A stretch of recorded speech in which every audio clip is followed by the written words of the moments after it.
the image that you're viewing right now is very contradictory. Is she a cat person? Is she a dog person? I thought that cats and dogs couldn't get along in the same vicinity.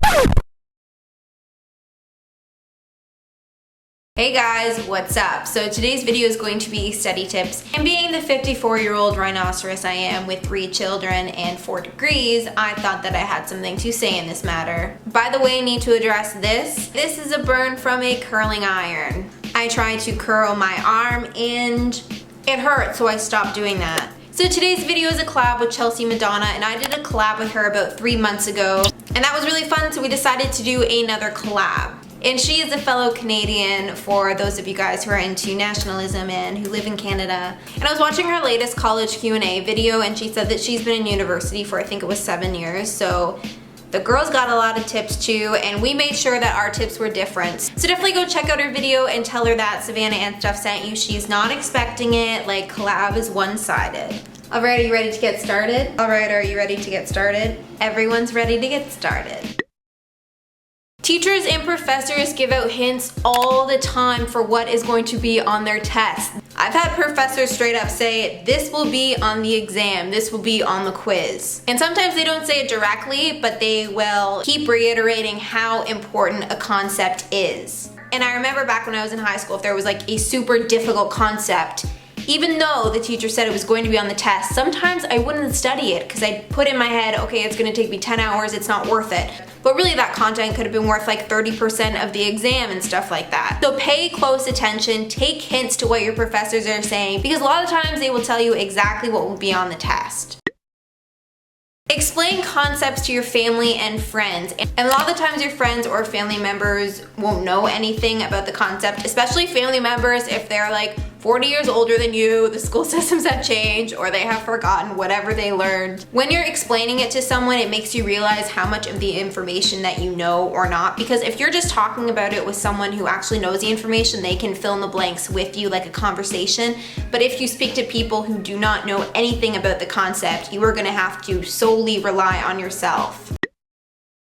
Do not pull all-nighters. I repeat, do not pull all-nighters. I would do this a lot in university, not so much high school, but university for sure never worked out. It literally never worked out, guys. Not a good idea whatsoever. And when caffeine is coupled with anxiety, it can just make you nauseous. It can make you feel so sick. It is so counterproductive. Your brain cannot function on no to like 2 hours of sleep.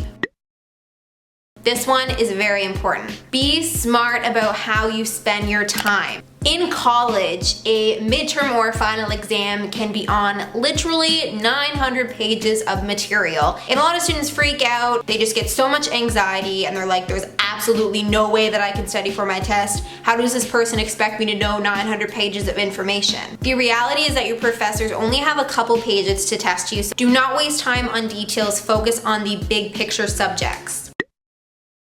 Use the Pomodoro technique. So the Pomodoro technique takes place in 25-minute intervals. So what you do is you study for 25 minutes straight, not looking at your phone, not going on to another website, like it is super serious. You just completely buckle down. A lot of people like to write down what they're gonna do in that 25 minutes as well. What people do is they do 25 minutes on, 5 minutes off, 25 minutes on, 5 minutes off. It's a lot easier to approach studying when you only have to do 25 minutes versus thinking to yourself, oh my goodness, I have to study for 7 hours starting right now. I know for me personally, when I have a timer set, I just go into like Hulk mode or something like that. I completely like zero in on stuff and I just work a lot quicker and I'm way more efficient. Do not just study with a friend because you guys love each other's company and you have fun together. If you are very serious about your marks, you need to get into a certain university or a master's program, or you need to get your scholarship. This is really important. Personally, I find that when someone is super motivated about that work, that motivates me as well. And I feel like I thrive off of their energy and vice versa. It just kind of keeps you going because studying can be very lonely.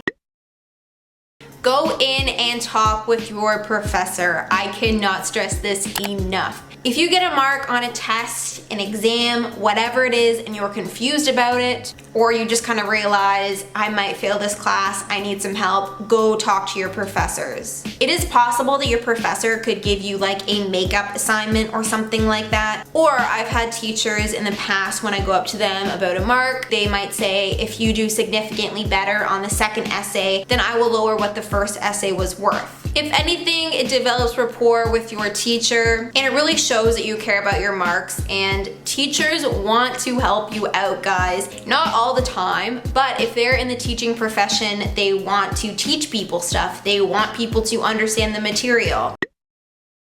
If you are concerned about your overall average, whether you are in high school or university, the best thing to do is to work on your lowest subject. So let's just say your lowest mark is a 50. The amount of work it takes to raise your 50 up to a 60 is significantly less than trying to raise your 80 up to a 90. So always, if you are concerned about your overall average, work the hardest on the lowest subject. So this is another one for those of you guys who are strapped for time. Do not focus on the textbook. If you are studying for an exam in 1 to 2 days, I would say put like 95% of your time into your notes. Your professors are getting paid to teach, and the information that they chose to show in their lectures is going to be the information that they deem the most important. A lot of the times the textbook is there to just like familiarize yourself more with the information that was already given in class. So many times I have been quizzed and tested, and pretty much 100% of it was from notes. None of it was from the textbook. Exchange notes in class, because different people pick up on different stuff. So what you might have noticed in the lecture, another person might not have, and vice versa. Okay guys, so that was everything for this video. By the way, I have a ton of videos coming out this weekend, so stay on the lookout for those. And of course, go check out Chelsea's video. And yeah, I will see you guys in the next one. Bye!